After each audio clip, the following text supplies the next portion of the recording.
Good evening, everybody. José Carbajal, Local 321 President, Firefighters, Racine. First of all, I'd like to applaud all of you for honoring the Teamsters contract and recognizing them as a local and what a true CBA means and the effort that gets put into it. I wish I could say it was because you all believe in the bargaining process and you all believe in the strength of a contract when the timeline has been set, but part of me believes it's only because of the federal funding that would have been pulled otherwise.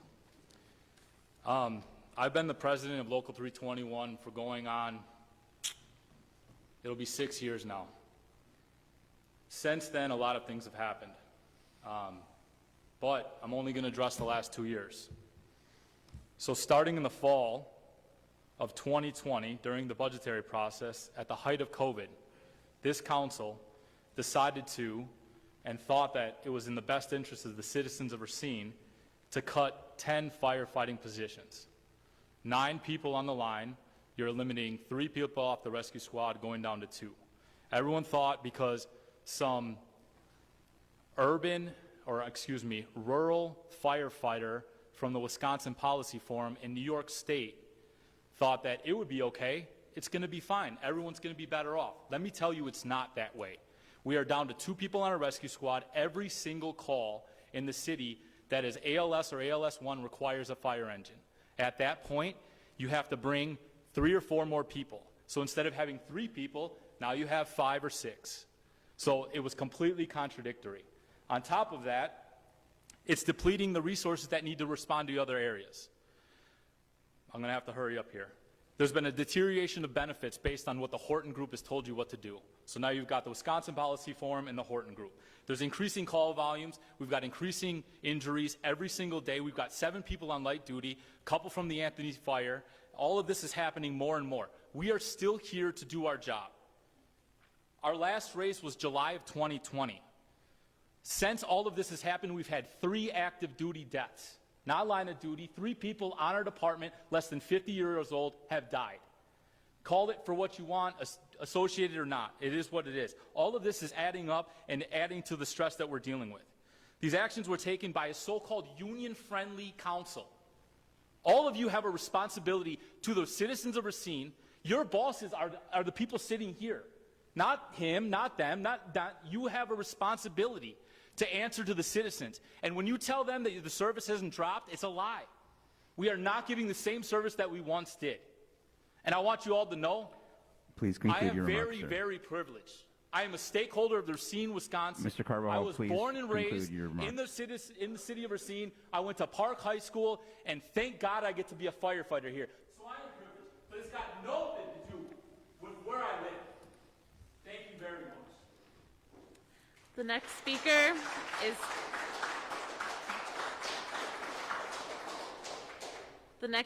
is Tim O'Brien from Mount Pleasant.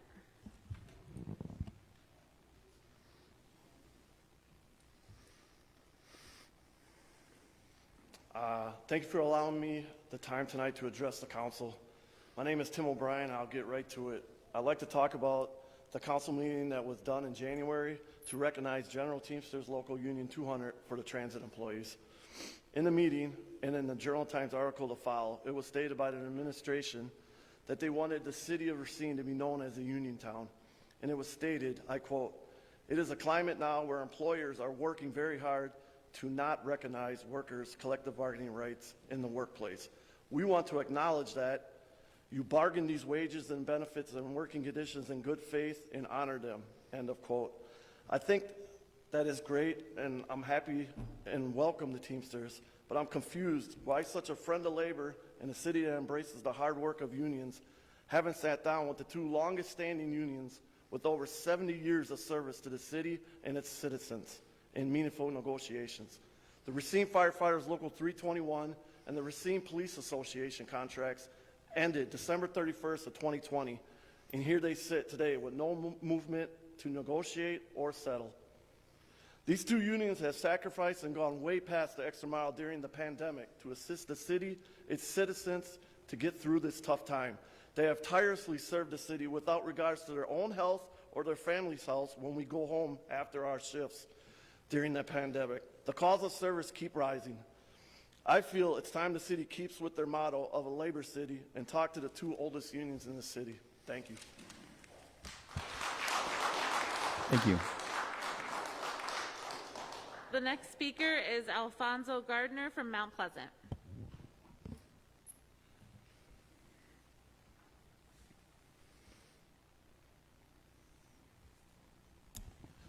Thank you. First of all, I want to say that I'm glad to see everybody here. Everybody's safe and everybody's looking well. Now, let me get to what I'm going to talk about. There have been some misconception about what's going on here.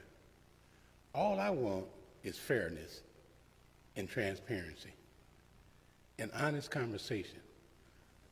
I've been living in Racine County all my life. Went to Horlick, went to, well, now it's Red Apple, but it was Washington Junior High School, Garfield.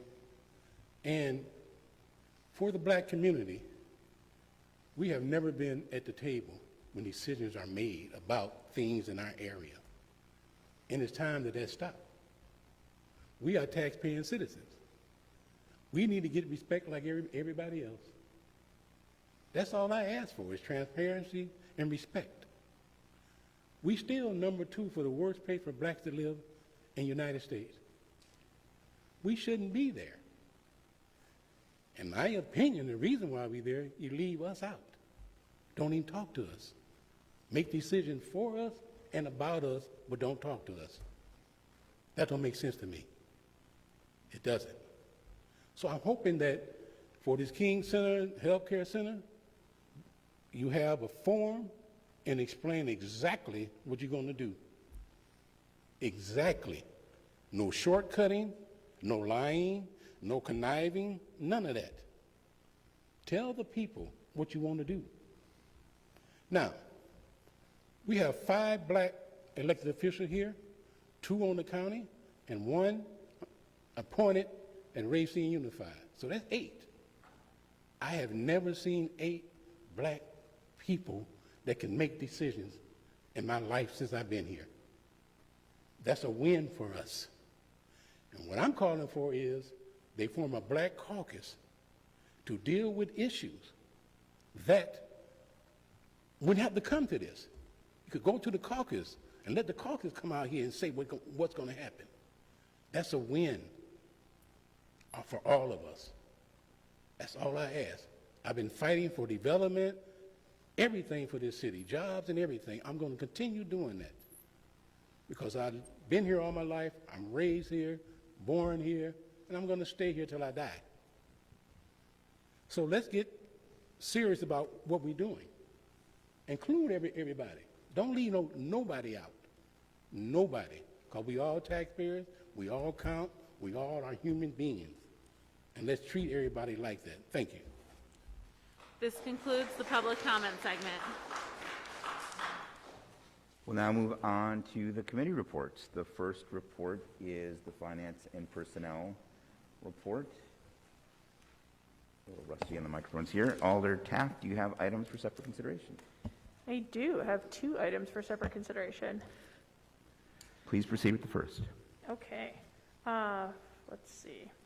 First item 145-22, communication sponsored by Mayor Mason, Alder Jones, Alder Horton, Alder Lemke, myself, Alder McCarthy, and Alder Mi'kmaq on behalf of the Human Resources Benefits Manager, requesting to appear before the Finance and Personnel Committee to discuss an increase in paid parental leave offered. Recommendation of the Finance and Personnel Committee on March the 7th is that paid parental leave offered for non-represented employees be increased from 80 hours to 320 hours. Fiscal note, for the remainder of 2022, the salary and fringe benefit associated with this wellness-related benefit will be charged to the insurance fund. Sufficient funds are available in the insurance fund to cover any costs for 2022. While costs will fluctuate from year to year, we'll use 2022 to forecast a budget methodology for subsequent years. Would you like to make a motion? I would like to move for approval. There's a motion for adoption by Alder Taft, seconded by Alder Coe. Discussion. Alder Taft, would you like to speak to the motion? I would. I think this is an excellent idea. As a person who had both of my babies while working in the two-career family, and I did not have such a benefit. It was really difficult to work with young children both times. I went back to work immediately after my daughter was born, like a week or two, and then my son at 8 weeks old. And I know that that's really challenging and difficult.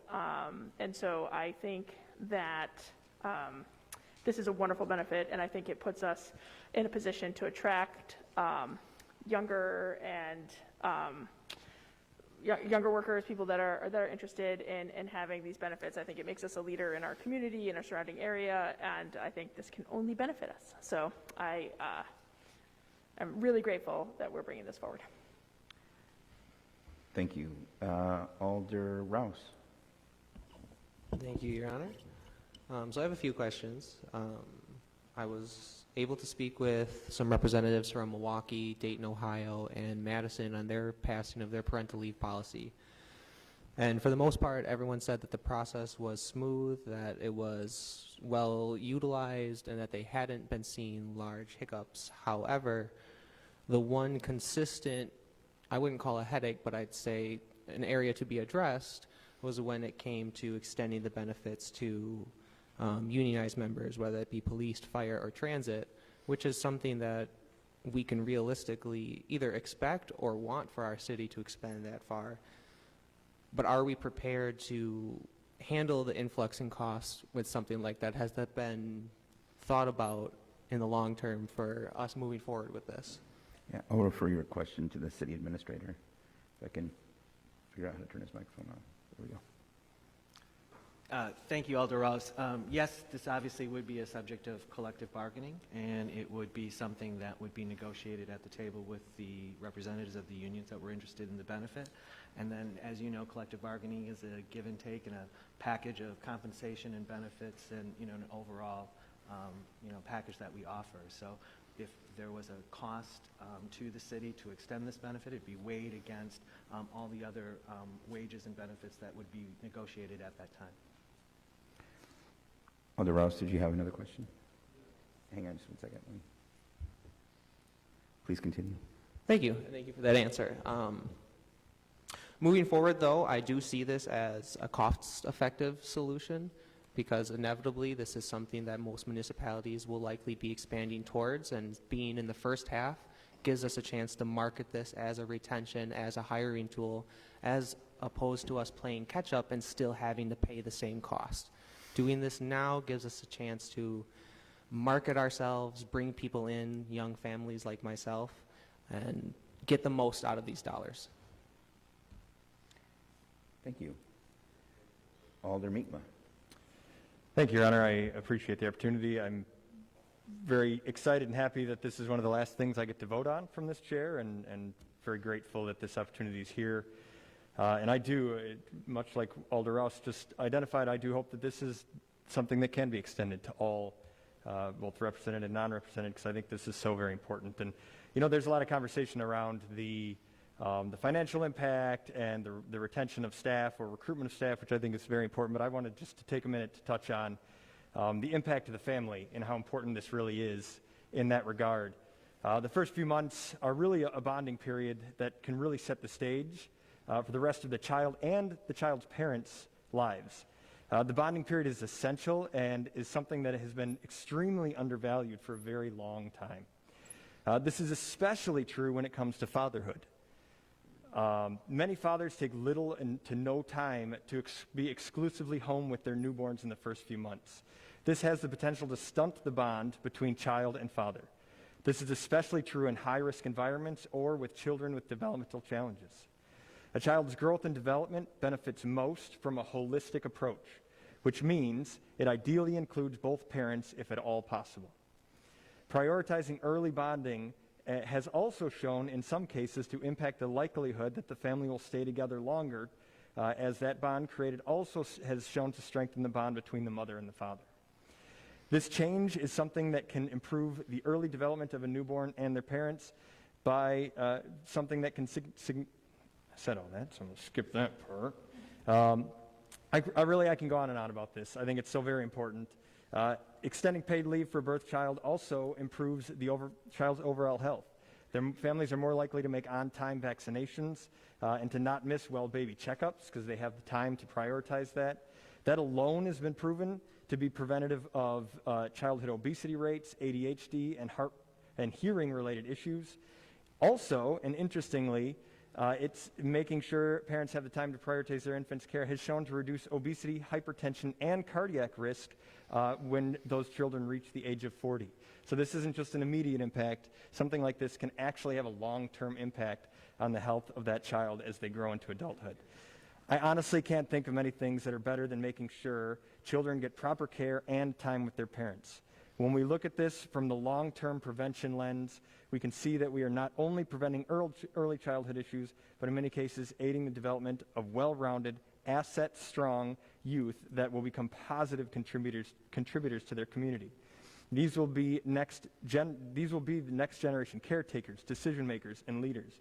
Would we rather have these young people be ensured every chance to be successful instead of not even getting to the starting line on time, which unfortunately happens with a lot of young people when their parents aren't given the opportunity to be home regularly, spending that quality time and ensuring that both the mother and the father have that opportunity. So this is a really great step. I'm very excited to be making this decision with all of you tonight. I hope that we're all able to support this. And I just really wanted to take a chance to show how important this is to the life of the child that this would significantly impact. So thank you all for bringing this forward tonight. Alder Peterson. Yes, quick question. Which insurance fund is this coming from? I'll refer your question to the city administrator. From the health insurance funds that we budget. Out of the health insurance budget? Correct. So does that mean we've over budgeted, or we're not anticipating to have any medical emergencies that may expend that money? How do you know you're going to have extra money in March?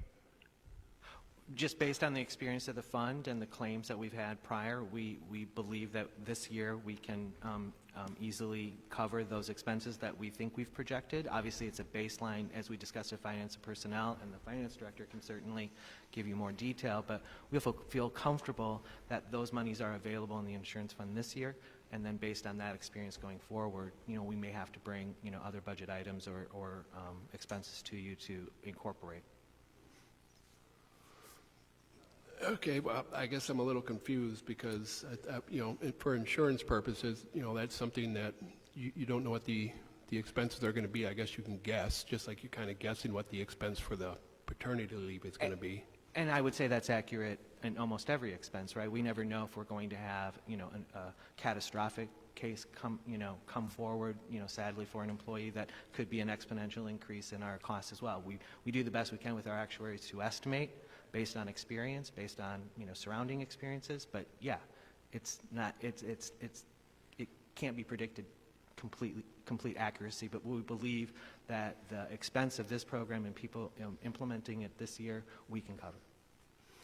All right, conceptually, I have no problems with this. I do think if it's good for the non-reps, it's good for the reps as well. I don't know what you say give and take. I'm not exactly sure what has been given up for this. So I would think it would be good for the reps just as well as it is for the reps. The reps versus reps and non-reps. I have a problem with this becoming language and going forward when we have no dollar amount. Okay, insurance is going to cover it for this year. We've over budgeted for insurance. But I have a problem with it being permanently in place with no budget number, no dollar numbers attached to it. Conceptually, no problem. Put a dollar value to it. And if I could just add that I completely agree with you that for non-reps, for collective bargaining units, they can come forward any time if they're interested in this particular benefit or a package of benefits or wages.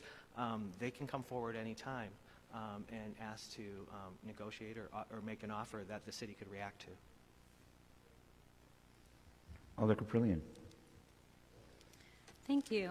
I do have a handful of comments, and I was also going to speak on some benefits of this, but I think Alder Mi'kmaq was quite extensive, and Alder Rouse, so thank you, Alder Mi'kmaq. The only other benefit that I read up on was the increased rate of breastfeeding and also the fewer infant deaths. Racine, along with our some neighboring municipalities, we fared horrible across the nation in our African American infant mortality rate. So if we can be a part of improving that, that'd be fantastic. But my questions, I will just dump them all at once, but if we need to take them apart to be addressed. The first question that I would have in regards to this extended leave, can this leave be intermittent, meaning that they could either be part-time or broken up into different intervals, or does it have to be concurrent? And also, does this run concurrently with FMLA? And also during their time of leave, during that time, will they also accrue more sick time and vacation time? I will refer your question to the city administrator.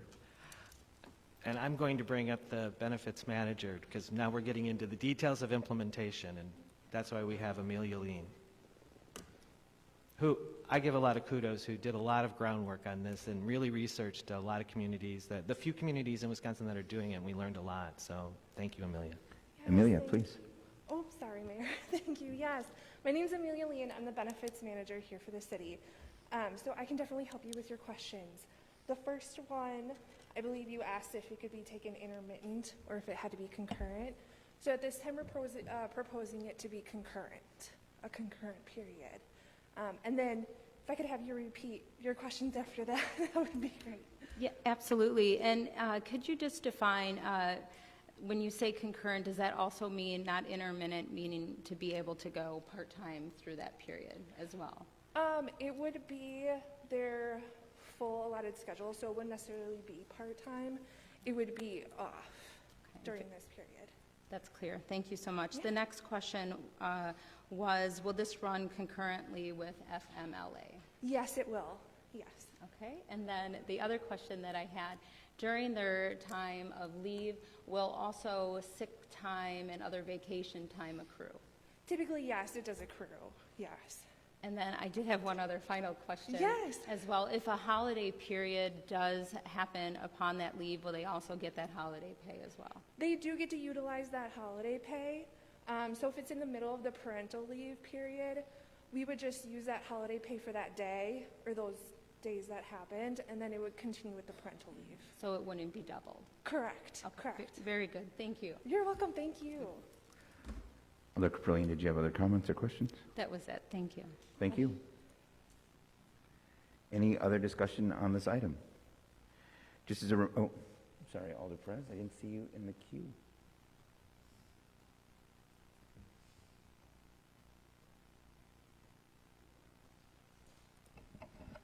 Please proceed. Hey, it's not showing up on my screen, so I'll look for your hand moving forward. You have the floor, sir. May I speak, Your Honor? Yes. Thank you. I'm impressed that the city is thinking proactively this way. I like the whole idea, and some of the comments that I was going to make have already been made. But I'm thinking that we're a little bit hypocritical in the sense that our non-bargaining employees are waiting to bargain.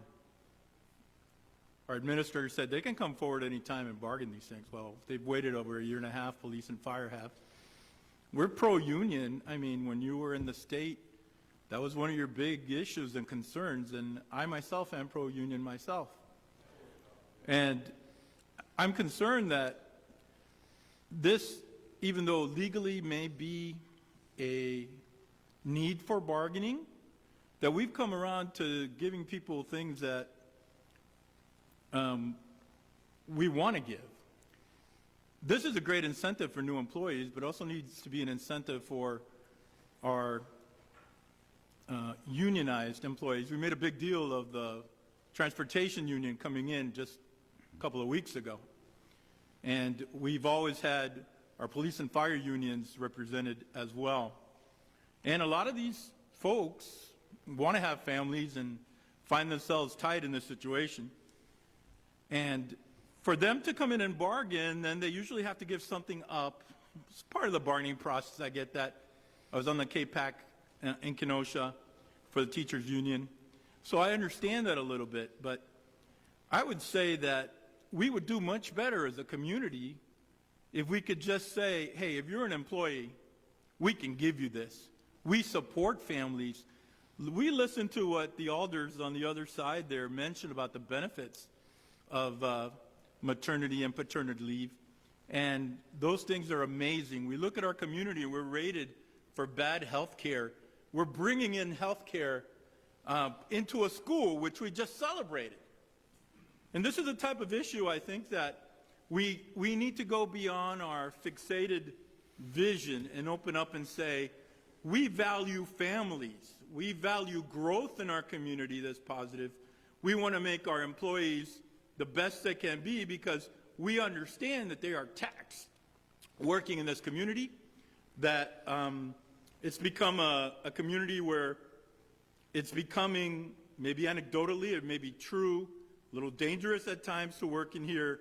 We're having all kinds of issues. Mr. Gardner mentioned that we were still rated, even in the new ratings that just came out, we're still rated as a poor city for African Americans and Hispanics as well.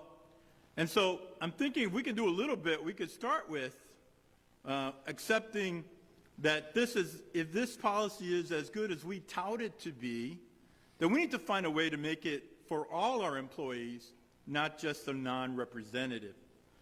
And I think we as a community and as alders need to really say, if we're serious about families in our community, we have to find a way to make it available to everybody, not just the non-represented employees. And I don't know, is it legal for us to take that step? And maybe the city attorney can answer that for us. Sure, I'll ask the city attorney to address the process of collective bargaining. Well, I mean, technically, it is something that has to be agreed to between the city and the unions. So if the council proposes that this be automatically brought before the unions, can we do that and then have them respond sooner than later? Well, there are a number of issues left outstanding that are currently technically under bargaining. So it could be one of the things the Common Council could direct the labor negotiators to talk to the unions about, yes. Well, would that only happen when they're in the process of negotiating? At the time whenever that's permitted again, since it's been a year and a half or so since they were last at the table? Well, there are times that contracts can be reopened, but typically these are the kinds of things that will be discussed during negotiation periods. All right. So I would encourage council to think about this as we move forward. Maybe we need to make a motion. I don't know if it fits right now. It could be a new one, but that we support this policy for all employees, not just the non-represented ones. Thank you. Thank you, Alder Perez. I just want to make sure, this is our first day back. Alder Perez's light didn't shine up on my screen, so I just want to make sure. Is there anybody else left in the queue who would like to speak to this item? Okay, we do not yet have electronic voting back up, so we are still doing roll call votes. And so when the clerk calls your name, please vote as you wish. Alder Mi'kmaq. Alder Coe. Alder Jones. Alder Tate. Alder Santiago. Alder Caprillion. Alder Peterson. Alder Horton. Alder West. Alder McCarthy. Alder Pete. Alder Rouse. Alder Perez. Alder Taft. Alder Lemke. That would be 14 ayes and 1 no. That motion carries. I want to congratulate everyone who worked on this issue. It's a really important topic for our employees and potential employees, and I think recognizes the importance of parental leave as people are starting their families. So thank you to everyone who worked on this, particularly the HR staff and the administrator's office, who were critical to getting this prepared. I believe, Alder Taft, you had one other item for separate consideration. Sorry, let me turn your microphone back on. Yes. I do. The item I have for separate consideration is 141-22. Please read the item. Sure.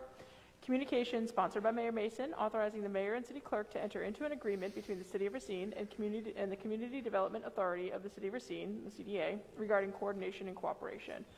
Recommendation of the Finance and Personnel Committee on March the 7th is that the mayor and city clerk enter into an agreement between the city and the CDA regarding coordination and cooperation, and that the ABM and related agreement be revised by request of the committee to eliminate the reference to any other TIDs that are created by the City of Racine for neighborhood conservation, and to include language to ensure compliance with the approved TID project plan. Fiscal note, the city may charge the CDA for work provided based on substantiated hours and rate of pay. Move to approve. Thank you very much. Is there a second? Seconded.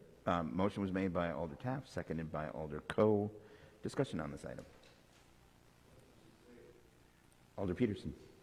Yes, could I get clarification? Are we still, in this process, it talks about eliminating reference to any TIDs. Are we still talking about 22, 23, 27, and 28? I'll refer your question to the city administrator. I will have to, I'm going to call Matt Redgick up because I have a feeling there's more questions too. So Matt Redgick, Assistant City Development Director. Thank you. Alder Peterson, to answer your question, that is the intent, that those 4 TIDs would be under consideration in the ABM, but not any subsequent ones that may be passed. Okay. Thank you. I'll speak against this. I spoke against the TIDs originally, and I guess this is a pretty good reason why. I just looked at the 27 TID. It's supposed to generate $13.63 million, 9.49 residential homeowner repair, 3.16 infrastructure, public facilities, meaning roads, gutters, parks, and $973,000 for professional services, totaling $13.63 million. They're nowhere in there, and I understand that there's language in there about sharing, but I don't believe it was ever the intent of the council. 27 and 28 has not distributed a dime to the residents yet. I could understand if maybe 10, 15 years down the road and residents are not applying for these grants, but start siphoning off money right out of the gate is not appropriate in my mind. Thank you.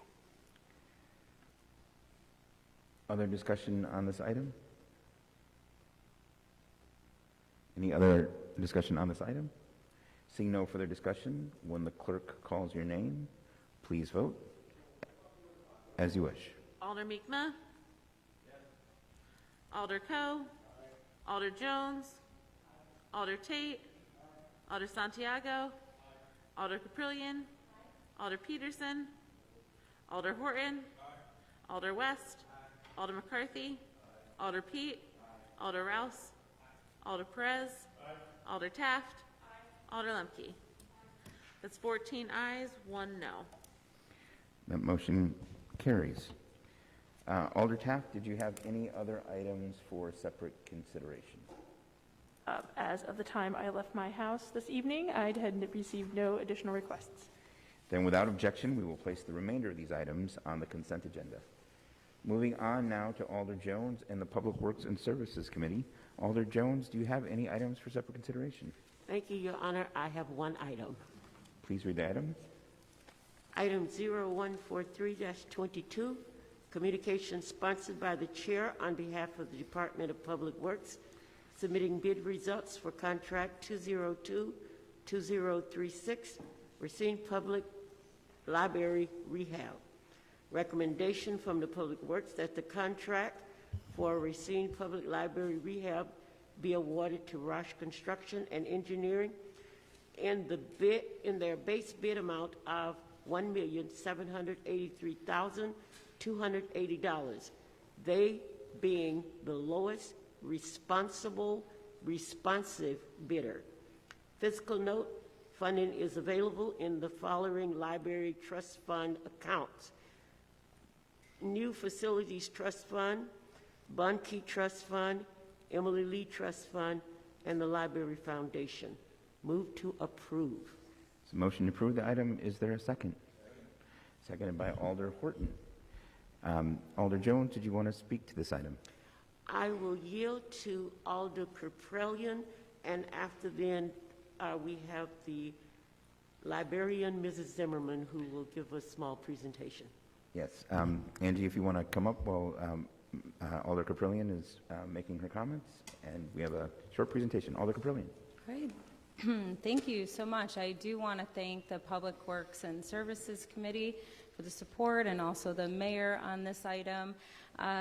From my recollection, as I am one of the longest members of the library board, and we have had discussions since 2002 on the expansion and rehab, and also branching out of the library since that time. And even as recent as 2015, 2016, doing some renovation work and also branching out. Nothing really got legs. I think in 2019, possibly, we did some floor plan concept changes and new carpet and things along those lines, but we never got the feet and the support to move forward. This kudos really is going to go out to our new executive director at the library, Angela Zimmerman, who's before us and who's going to do a presentation, and her exhaustive dedication to making Racine Public Library impactful and responsive to the community's needs. With her leadership, the collection of the input from the staff, and also with the guidance of the Racine Public Library's strategic plan and the board of directors support, we all are going to be getting this experience and rediscover this innovative library. As you're going to see, so I won't go into all the very new and forward designs that Racine is going to have for the library. You'll be able to see them, I believe, with what Director Zimmerman's going to present, but thank you. And this is very exciting for Racine, so this is something that I would hope all of you would support. Thank you so much. For those of you who have not had the opportunity to meet our librarian, Ms. Zimmerman, in person, this is her first visit to council in person, so please welcome her. And Angie, you have the floor. Thank you, everyone. Thank you, Alder Caprellian. You just took my whole speech away. And nice to meet all the aldermen in person. It is my first time actually even in these chambers, so very exciting. As Alder Caprellian said, I was tasked with beginning in my position with rethinking the second floor renovation. So it was probably within my third full board meeting as the director here in early 2021 to begin speaking with the architects to rethink the vision and the future of the second floor renovation, or second floor of the library. So it's all very exciting. I just would like to speak holistically really quickly on libraries in general. So libraries have been and are rethinking changing their focus. I think I used the phrase at the Public Works Committee, from collections to connections. So traditionally, libraries have always been seen as this place for the preservation of sustainable library collections, and we're focusing far more now on this community center and providing this space for the community in a, let's say, shared learning, shared experiences, cultural experiences. The second floor renovation really brings into that that idea of a responsive, post-pandemic, listening to the needs of the community and being as impactful as possible. So with that, we will begin a quick presentation of the second floor, and I'm welcome any questions afterwards. So this is, if you can see it okay, this is the existing floor plan of the second floor. So if you notice, there's a lot of focus on collections. So we have the nonfiction collection on both the north and south side, as well as the fiction collection north and south side of the building. This is a quick overview of the of the new space in the second floor. Quick look, you're going to see a brand new staircase. When you come into the building currently, you kind of don't recognize where or how to get to that second floor. Access to the Adult Services Department is a little bit hidden, and people come in wondering how to get up to that second floor. There's also a very important point over here on the west side. There's a second access point to the library via Lake Avenue. So everything we looked at in regards to this renovation was how can we be as accessible and welcoming to the public as possible.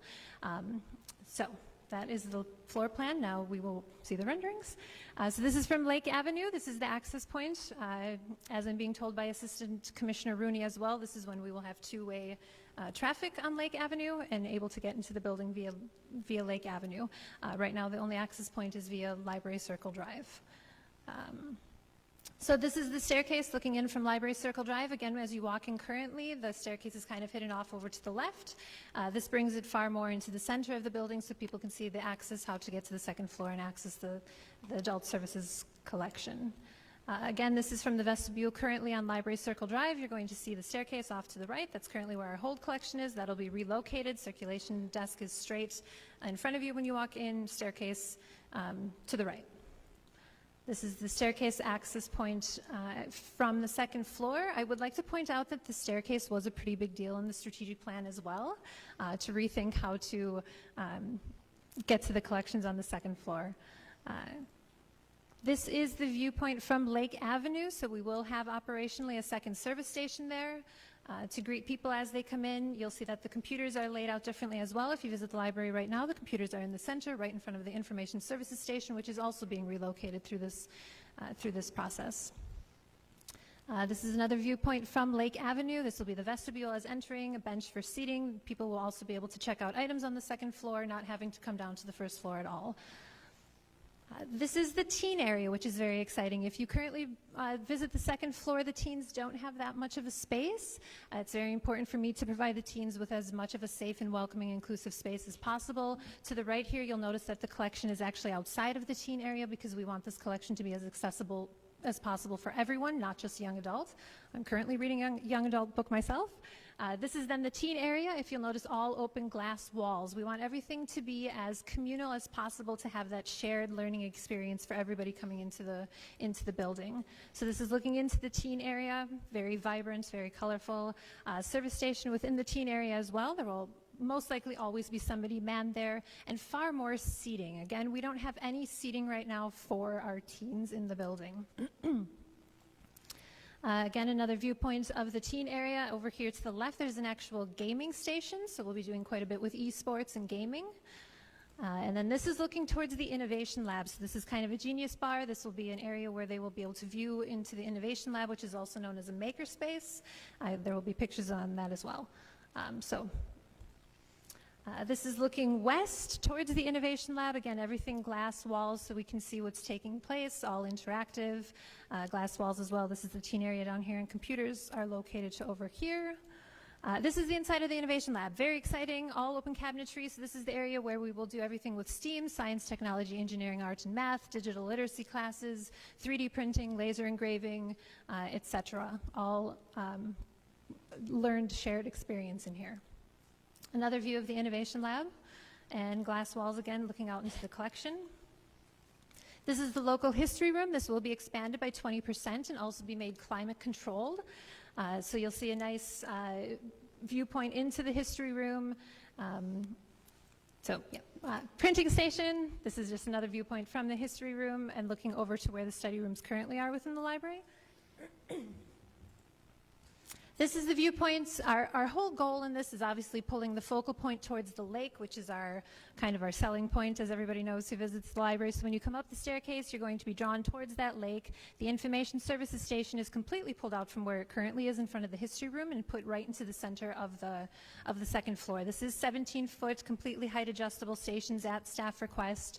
And first thing patrons will see when coming up the staircase. More seating area, tons more seating area than what we currently have in the building, so very exciting as well. One other offering, which we currently don't have, for me coming to the Racine Public Library, I was quite shocked that we service 137,000 people and we don't have a meeting room to accommodate even a large group beyond 20 people. So this will accommodate a meeting room of up to 77 people, and those are flexible glass walls that we'll be able to open up as well and expand to hold hundreds of people, because all of the furniture will be flexible and able to be moved. So very exciting feature for the library in making it more of a community-oriented space. So that is without the walls there, all updated audiovisual as well, and a little kitchenette in the meeting room as well. These are going to be the study room areas. So this is actually, first one is where our social worker does her intake, and study rooms will be updated as well through this process. This is looking south end towards what we're also adding as a business center. Everything we're doing is really considering the library as a post-pandemic institution and how we can accommodate more to remote working and what the community truly needs. So we will be adding a business center. This will also be another place where we can hold meeting rooms, because again, we only have one meeting room currently that accommodates about 20 people. So another flexible space. This is where we're adding additional study rooms. So we add 3 study rooms to this plan, which is also very exciting. Our study rooms are very much in need. We have to regulate the times on our study rooms because they are so in demand. So 3 additional study rooms and offering more flexible space. And this is a showroom. This is what we're calling the Beyond Books collection. So this is everything to do with our non-traditional items, so everything circulating outside of books, audiovisual materials, etc. So say, for example, we will be circulating a kayak. This will actually be a showroom where people can see that they can actually check out a kayak from the library. So that's a very quick overview of the second floor renovation. Again, I think it's very important to acknowledge that libraries are changing, so looking at this holistically, this is just another fantastic community center that we would be offering to the community. I can answer any questions as needed. Any questions for our librarian, Ms. Zimmerman? Okay. Alder Rouse. Thank you, Your Honor. Can I just get a clarification that all these funding sources are outside of the city of Racine, correct? Yes. Awesome. Yes, there are no city funds that are being No allocated city here. funds. Yep. Sorry, I didn't know if I heard you correctly. Yeah. And so, I mean, if you look at the item, Alder Rouse, it references the trusts that are being used to fund this. It's still a city building, and it still has to go through the public bidding process. There was just such enthusiasm and interest in the Public Works Committee, not just for the bid results, but for the excitement for what the project could be. Alder Jones and I thought it prudent to invite the librarian to share that information with the full council. Yeah, thank you. I love it. I'm really excited for this. Alder Caprillion. Thank you. I would just like to add, first of all, thank you for inviting Executive Director Zimmerman to put on this presentation, and I think to join in this momentum and of the support of those watching and also here in the chambers.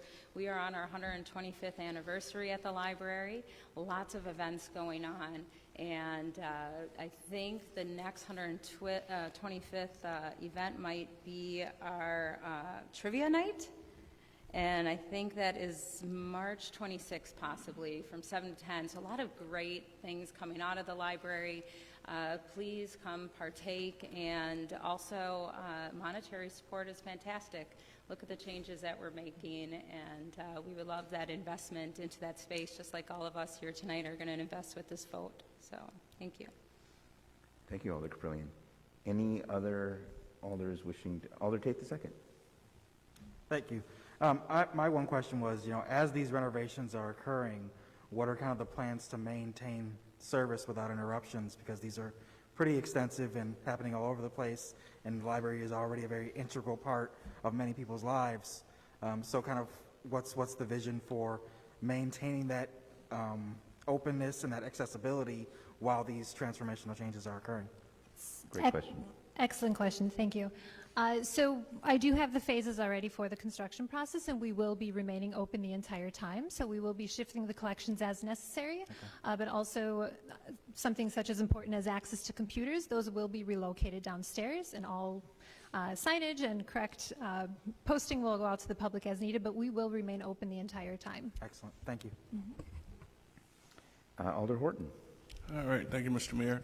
Just want to say I want to thank the Director Zimmerman, even though I was on my way out of being on the library board, but just to see that your vision and your hard work is playing off. And I think that it's great that there's something for the youth in the city and kind of innovative things that have been added to the library. Just wanted to say thank you. Thank you. Other comments from alders? Thank you very much, Ms. Zimmerman, for your presentation. This was great. Thank you. So again, what we have before us is the approval of the bid for the Racine Public Library rehab, item 143-22. Seeing no further people in the queue wishing to speak to this item, when the clerk calls your name, please vote as you wish. Alder Mikma. Alder Coe. Alder Jones. Alder Tate. Alder Santiago. Alder Caprillion. Alder Peterson. Alder Horton. Alder West. Alder McCarthy. Alder Pete. Alder Rouse. Alder Perez. Alder Taft. Alder Lemke. 15 ayes, 0 noes. Excellent. Thank you very much. That motion passes. Alder Jones, did you have any other items for separate consideration? No, I do not. Thank you. And I would also just like to thank Director Zimmerman for that wonderful presentation. Hear, hear. And I Thank you. have no further items for separate consideration. Excellent. Then seeing no objections, we will place the remainder of the Public Works and Services Committee agenda on the consent agenda. We'll now move on to Public Safety and Licensing. Alder Coe, is this an item for separate consideration? Nope, not at all. Then without objection, we will place this item on the consent agenda. These items, rather, on the consent agenda. Moving on then to Planning, Heritage, and Design. Alder Pete, do you have any items for separate consideration? No, sir, I do not have any items for separate consideration. Then without objection, these items will be placed on the consent agenda. Moving on then to the Office of the Mayor report. Alder Tate, these are direct referrals, and I assume will be requested for separate consideration. Yes, they will. Item 017522, request sponsored by Mayor Mason on behalf of the Assistant Fire Chief requesting permission to apply for a mobile integrated health for COVID-19 and stroke grant through the Wisconsin Department of Health Services for the implementation of a mobile integrated health program in the city of Racine. Grant application due March 31st, which is very soon. The recommendation is that the Assistant Chief be authorized to apply for the grant. Yes. And the application will not exceed $30,000 and there is no local match required. Move to approve. So motion to approve the item. Is there a second? Seconded by Alder West. Any discussion on this item? Just people may ask, why is this a direct referral? You may notice that the timing of the grant application is due March 31st. We didn't hear about the grant until after the committees were scheduled, but in order for them to apply, we would have to take action today. Any further discussion on this item? Seeing no further discussion, and the clerk calls your name, please vote as you wish. Alder Mikma. Alder Coe. Alder Jones. Alder Tate. Aye. Alder Santiago. Alder Caprillion. Alder Peterson. Alder Horton. Alder West. Alder McCarthy. Alder Pete. Alder Rouse. Alder Perez. Alder Taft. Alder Lemke. 15 ayes, 0 noes. That motion passes. President Tate, could you read the next item, please? Next item, 0178-22, communication sponsored by Mayor Mason on behalf of the Commissioner of Public Works, submitting a professional services agreement between the City of Racine and Foth Infrastructure and Environment, LLC, for engineering services to develop plans, specifications, and estimates for design and interim planning for the construction of a city-owned transfer station for solid waste.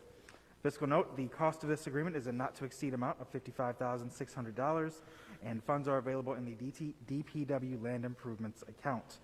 This is the action item of the presentation we received during Committee of the Whole. Move to approve. The motion to approve this item from President Tate, seconded by Alder Coe.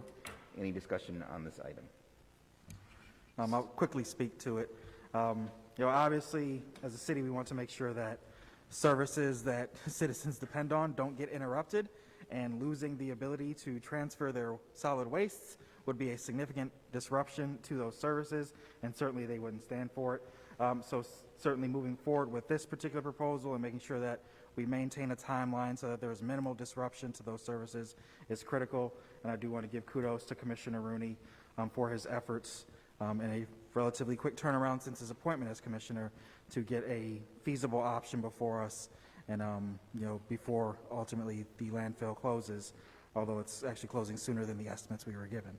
So kudos to Commissioner Rooney, and hopefully we can maintain the services that our residents expect without interruption. Thank you. Thank you. Alder Taft? Thank you. Forgive me. Wastewater Commission went right up till 6 o'clock, so I had to watch from home. But I did watch the presentation, but I had to leave to come here, so I didn't know if anyone asked or what the question. Have we identified potential locations for this at this time? This station That's what this next phase is to do. to identify the location specifically. Okay. Thanks.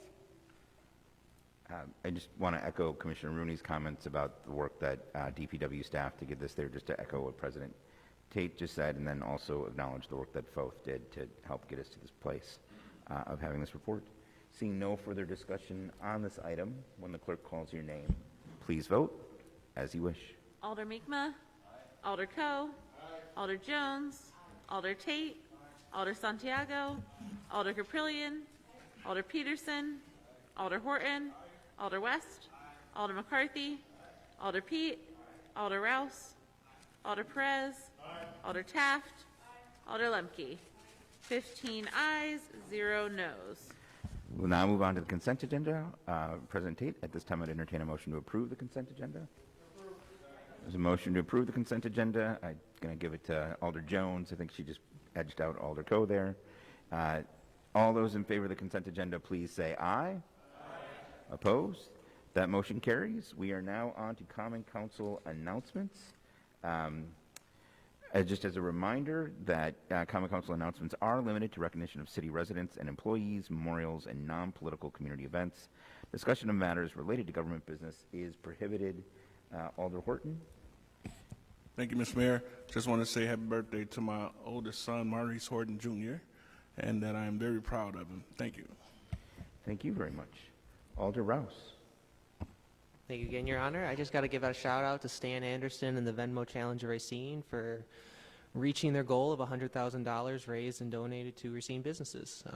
I wish you the best of luck, Stan. Don't know what you're doing next, but thank you for your help. Excellent milestone. Thank you. Alder Mi'kmaq. Thank you, Your Honor. I appreciate a few minutes or a few moments here. As I sat down and was reading my calendar, I realized our final meeting as a council falls during spring break, and I will be in Florida. So this is officially my last meeting in this chair as a member of the Common Council. So that may be great news to some or bitter news to others. I don't know, but I think I just want to say a few words this evening, if I'm allowed to, since and maybe I will come back for a public comment or two here and there. We'll see. But so just first and foremost, I want to make sure I take this opportunity to thank the city staff. I think without the hard work and the energy and the effort and the time and the lack of thanks they often don't receive I just commend them so much. Every city employee, from inside City Hall to every role played throughout the city, is so insanely important, and they are so deeply appreciated by myself, and I am sure by all of us here on this council. So I first want to say thank you to the city staff. Thank you for working with me and any requests, questions, ideas, as crazy as they may have been, that I put forward.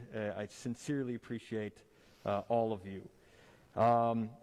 I want to obviously thank my fellow council members. I've served with a great number of council folks, and I have appreciated every single one. And we may not always have agreed. We may not always have been on the same page. But I do believe that everybody does what they believe is correct, and they do what they believe is right, and I respect that. And I sincerely appreciate the time and energy that every council member puts forward to be up here. It takes courage to be a council member. It takes courage to put yourself in this chair and doing the work that gets done. And again, often thankless hours put in, and I think that is worth a round of applause from each of you. I'm not saying we should do that now, maybe later, but right now. But I think everybody deserves to be appreciated for that, and I appreciate all of you very much for this time and for, once again, giving me the opportunity to serve all of you and to serve with all of you. And that obviously extends to the mayor and his staff and his team equally appreciative of all of the time and energy that the mayor, that you put in, that your team puts in. There's just so many good things I'm sad I'm not going to get to be a part of directly, but hopefully in some way indirectly. I obviously would not be able to wrap this up without appreciating my family. I will say my wife was a strong reason why I am stepping away. I got a lot of strong encouragement from her, but, my family is very young, and I want to be, we got the opportunity to vote on something that was very family-oriented tonight, and it's so fitting that that's one of the final things I get to vote on, because that is the main reason I'm stepping away. I'm so excited to be to spend more time with my two young boys and helping raise them and teach them and watch them become the men that they will ultimately become. So with that, I just want to thank you all one more time and thank everybody who's been a part of this journey. I know the journey's not over, it's just changing. I look forward to seeing all of you do the good work, and who knows, best things may be yet to come. So fingers crossed, and thank you all one more time.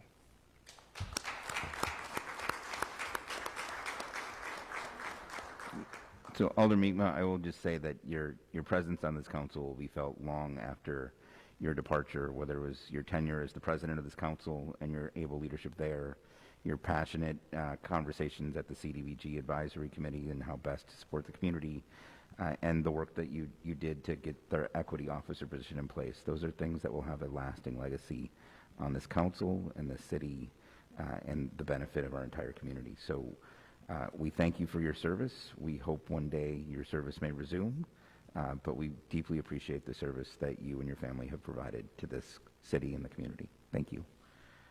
Alder Taft.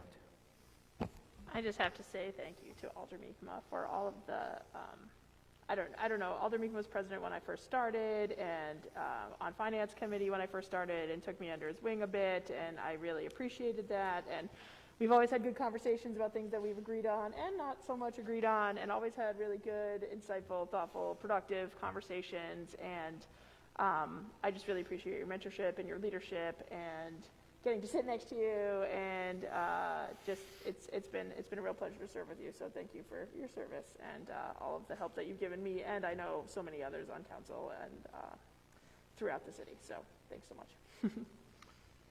Thank you. President Tate? We're going to do this. We're going to take the next few minutes and heap some praise on Jason Mi'kmaq. All right. Because it's, one, he's worth it. He's been a great alder. He's been here the entire time I've been here. He's my presidential predecessor. And I remember us taking a road trip to the League of Municipalities several years ago, where we really got to understand each other. And if you haven't, other council members, take a road trip with one of your colleagues. It does make a difference in the relationships that we have and the understandings that we build with each other, and knowing how one of your colleagues views a situation or can anticipate how one of your colleagues views situations and understand why they might feel as passionate about something that you might not fully understand. And it's been an honor to serve with Alder Mi'kmaq on this council.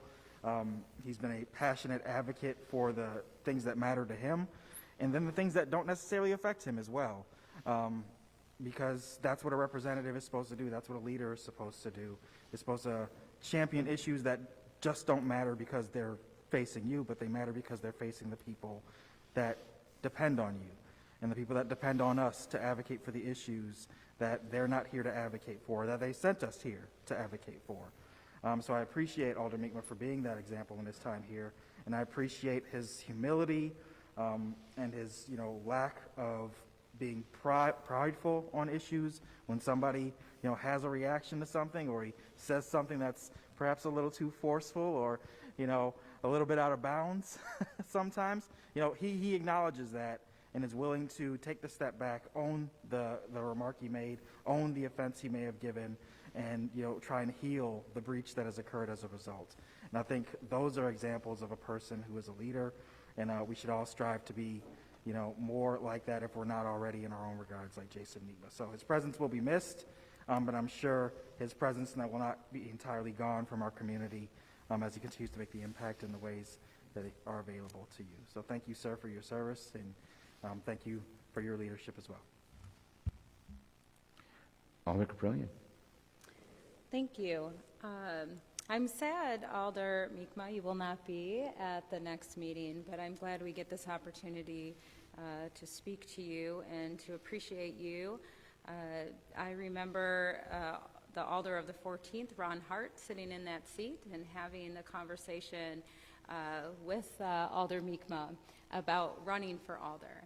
And at the time, I knew him as in his executive director role at Focus on the Community. Such great support for the youth and the families of this community, and I could see a strong leader at that time in him, and quite happy that he decided to take that leap and running for the 14th District Alder. I know that we may, if we do not see you during public comment, we will still see you fighting for the youth and the family of Racine community. And also, please continue to seek ways for our support. I remember when I first met you, we had an opportunity to support Focus on Community, especially through the Public Safety and Licensing Committee. That is really where we saw your presence. I would hope we would start seeing it a little bit more. Thank you, and thank you for your serving, Racine. Thank you. Any other announcements? Oh, Alder Perez, sorry. Express my condolences and sympathy to my daughter-in-law, Hannah Perez, in the passing of her grandmother, Betty Bame, a few days ago. And I love you. I hope you're comforted in knowing that God has her in her hands. Thank you. Thank you, Alder Perez. Any other announcements? Seeing no further announcements at this time, Alder West, I would entertain a motion to adjourn. Move to adjourn. Motion to adjourn, second. All those in favor, please say aye. Opposed? We're adjourned.